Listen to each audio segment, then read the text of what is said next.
נדבר עניין מסוים לגבי דיבור מכבד שנמצא באיגרא של הרבי. באמת ההתבוננות הזאת שאבא לא יכול לשמוע איך שמדברים לבן שלו לא יפה. כל אבא ועל כל בן, אפילו אם הבן כזה וכזה, אם אבא שומע שמדברים לבן שלו לא יפה, מצוות לו הלב, הוא לא יכול לסבול את הדבר הזה.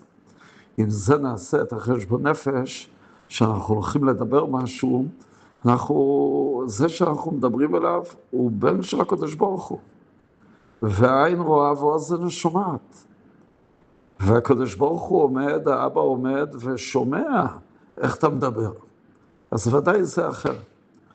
אני רוצה להביא דוגמה קצרה, מאיך שהרבי הריי"צ דיבר לבני נוער. שמעתי את זה מהרב גלוחובסקי, שסיפר בשם אחד השלוחים מדרום אפריקה, שיהודי שהגיע, יהודי מבוגר, בן 90, הגיע לטיול בדרום אפריקה, ובשבת הוא בא לסעוד בבית חב"ד. והמנהג בבית חב"ד שכל אחד מספר על עצמו. קם אותו יהודי וסיפר כך, שהוא בגיל כזה וכזה. וכשהוא היה בחור צעיר, בערך בגיל 16, הוא פגש את הרבי הריי"צ.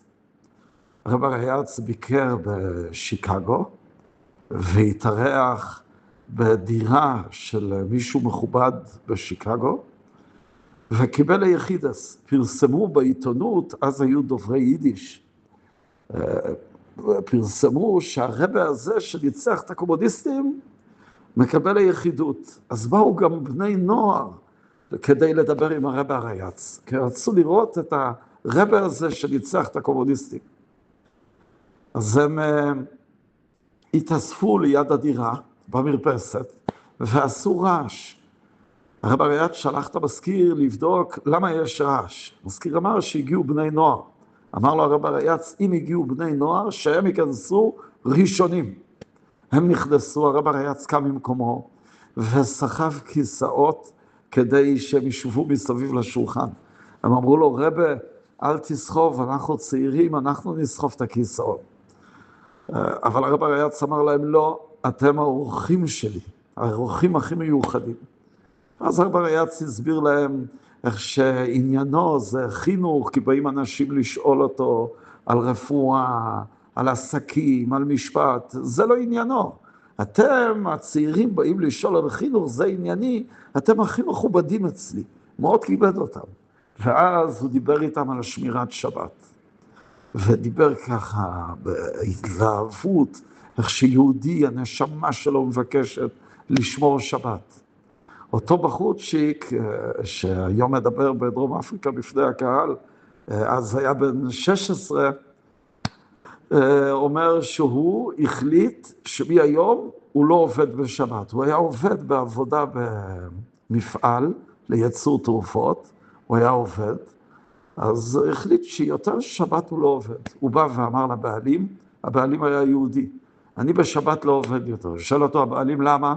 אז הוא ספר לו שהוא היה אצל הרבי שניצח את הקומוניסטים, והוא דיבר כל כך יפה וכל כך ברור, ואנחנו היינו המומחים הכי חשובים שלו, והחלטתי שאני רוצה שהנשמה שלי תהיה טהורה, כי הנשמה דורשת שמירת שבת. אומר לו בעל המפעל, אתה רוצה שהנשמה שלך תהיה טהורה, ושלי תישאר שחורה. הרי אני מודיע לך, כי מהיום כל המפעל נסגר בשבת.